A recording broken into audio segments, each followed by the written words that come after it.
At the a very private museum which was closed down, and there are artifacts still here.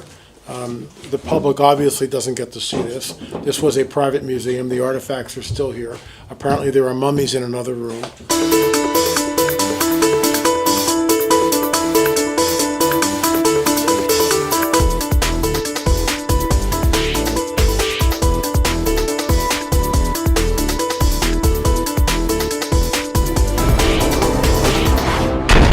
Here it is. We have an elongated skull here with evidence of trepanation. Again, folks, there is no sagittal suture anywhere on the skull that we can see. And the telling trait is, look at where the foramen magnum is. And I want you to see, this is the occipital plate here. This is the foramen magnum. That foramen magnum, I'm holding it level, is as far back toward the occipital plate as it possibly can be. So, again, the morphology, the construction of the skull is different than a normal human skull.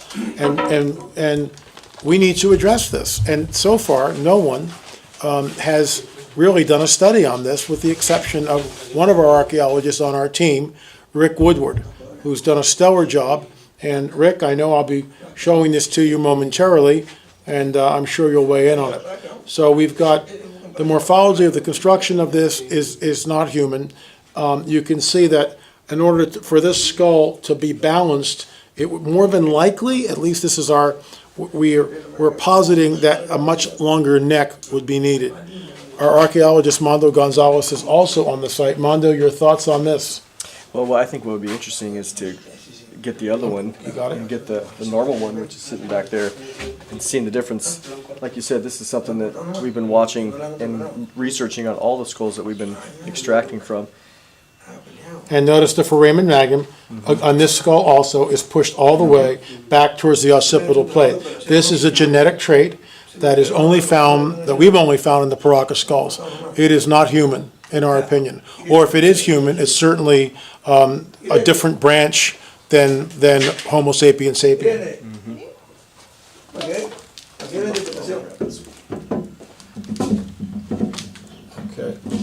let's show where the foramen magnum is. This one even looks a little bit. That's elongated, but look where the foramen magnum is. Yeah. So here's the difference, so you can see it for yourself, folks.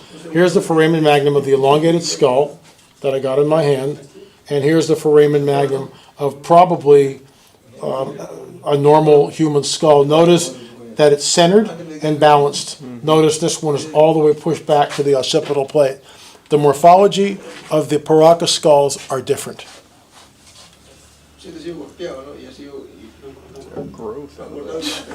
This is unbelievable. That's from Chongos, guys. The one who's gonna take it out. Chonguitos. Look at that. Chonguitos. It looks shellacked. That's, yeah, like the Oregon skull. No hay problema en que sean No, privados. it's covered in shellac. Yeah. He already registered. Brian, your thoughts on this?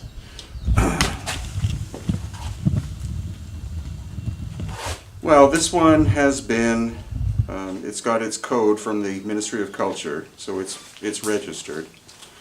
It's a classic Chongos elongated skull. So as you pointed out, the foramen magnum is as far back in the skull as is. If it goes back any further, it's outside the skull. Yeah, it doesn't exist. So that's a genetic anomaly in order to compensate for the design of the head, because it would naturally want to move backwards. So the foramen magnum by nature is part of the genetics, moving backwards so that it can stand erect. So this is a good candidate for a real, for somebody was born likely with this skull. Also, this bulge, this protuberance, is the classic, is a classic characteristic of those that we believe were born with an elongated skull. It does have sagittal suture, so this is likely a descendant of the originals. This is the beginning of the transition, because the Paracas couldn't inbreed constantly because there'd be genetic problems, so they did have to breed with normal people. The problem with that is that the shape of the skull over generations began to shrink, And so that's when cranial deformation began. It was in order to make sure that these people physically look different. Notice the very robust zygomatic arch here. That's true. Yeah. And just flip it over so we can see the foramen magnum again, please. And notice where this is. This is the occipital plate here, and the foramen magnum is pushed all the way over. And Manuel Gonzalez, this is a normal human skull. Notice the difference in the placement of the foramen magnum. The morphology of the skulls are different, and that's genetic, in our opinion. Brian Foerster, Manuel Gonzalez, and L.A. Marzulli from an undisclosed location somewhere near the Chongos necropolis. There's a subject that most people regard as fringe.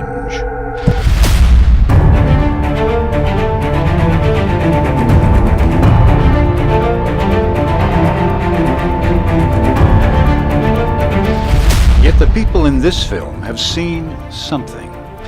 I've seen a UFO. I've seen a UFO. And I saw a UFO. And I saw a UFO. I've seen a UFO. A UFO.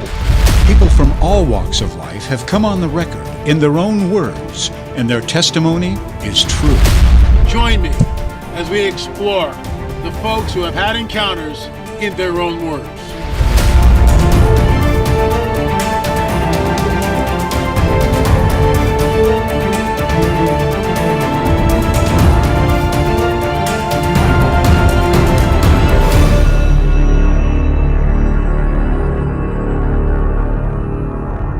Coming this March 2017.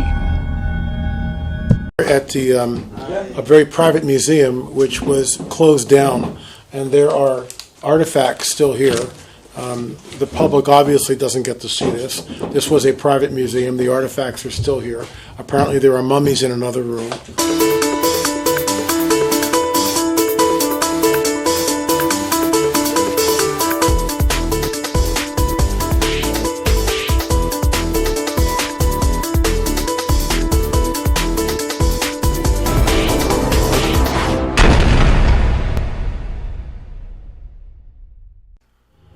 And so here we are, we're looking, these are some still pictures that were taken of the mummy, and you can see for yourself where the neck is.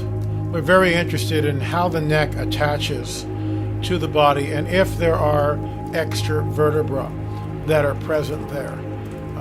We're assuming, based on the other skulls that I showed you in an earlier video, that because of the position of the foramen magnum, there must be extra vertebrae in the neck, but we're not sure. Pretty amazing, huh? What's incredible is that we're so close. We have a full mummy with the skeletal system intact. I've never seen that before. Never seen that before. I just want to thank Brian Foerster and his connections down here to enable to see it. This entire area, this building that I'm in has been heavily damaged by an earthquake, which is why this museum, which was a private museum, is shut down. Apparently there is a team of researchers examining this mummy, which is why we are not allowed access to it at this time. The curator here, who's an archaeologist, basically stated that he has a contract with these people, so he would not allow us to shoot movies there, but he would allow us to do photographs. It's amazing because we're so close, and you can see this is the first skeleton I've ever seen like this, and we took the camera to the back of the display case, and you can see the way the vertebra comes up and attaches to the back of the skull. We've never really seen that before, and that's anomalous. It really is. That's anomalous. That's not a typical human being in that case. Is it the Nephilim, the remains of the Anakim? We don't know. It certainly could be. The Anakim means long necks. Did that skeleton have a long neck, extra vertebra perhaps? We don't know. It would be great if we could just get an x-ray of it and count the vertebra. Let's say it has 3 or 4 more vertebrae than a normal human skeleton, then right there we know that there's a complete genetic difference going on, and we've discovered a quote-unquote new species. L.A. Marzulli from an undisclosed location somewhere near Paracas. Remember, folks, I'll see you on the air or in the air.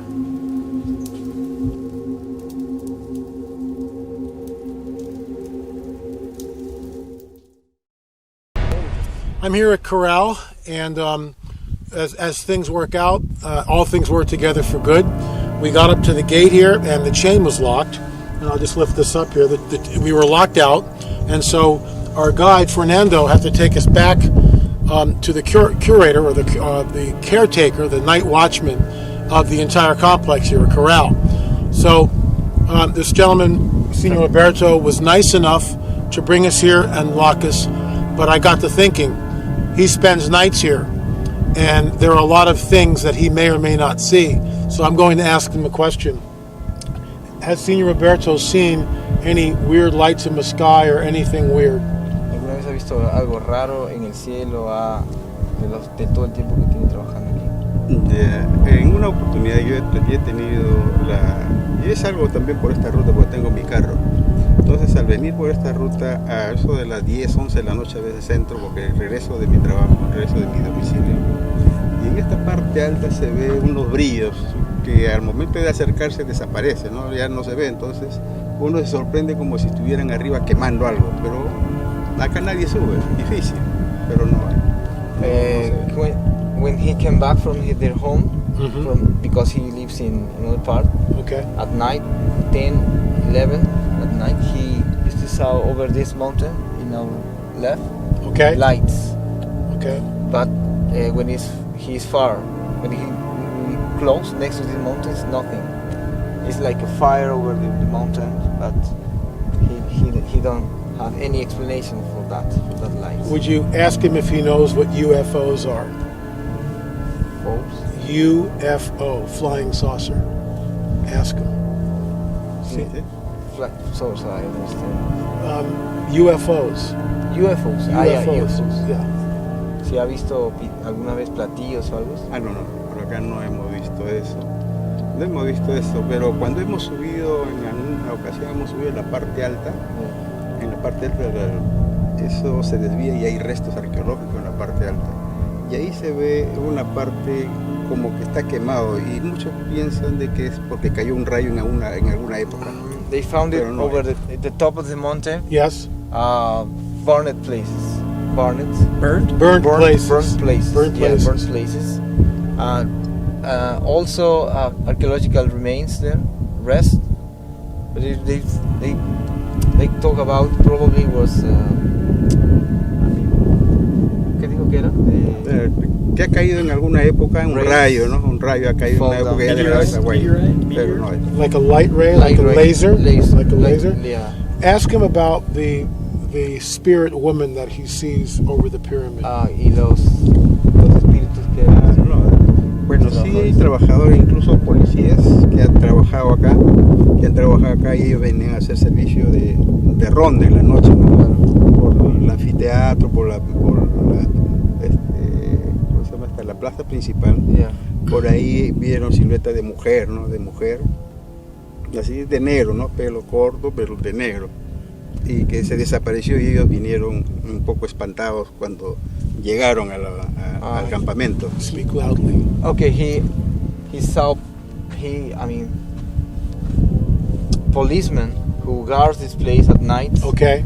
Tell him about he said he saw spirits here, women's, dark-haired, long, but they disappear after the time. And the police told him that appearance, that spirits, that experience to him. But they were very, very afraid. Of course they were. También voces de niños han captado. Child voices at night. Voces de niños, pero bueno. Chanting voices at night? Yeah, child voices. Child voices. How often? ¿Qué tan frecuente? Bueno, parece que son personas de repente a los que son un poco que caminan de repente con temor, con miedo por la zona, ¿no? O no así a cualquiera se le presenta, porque yo he pasado infinidad de veces a toda hora y a medianoche también y nunca me pasó nada. He never got that experience, but the policemen, other people. Yeah. But he saw the lights in the sky. Yeah, he loves the sun, lights next to this mountain. Señor Alberto, thank you so much. Muchas gracias, señor. Muy amable por su visita. Gracias por su visita. Yeah.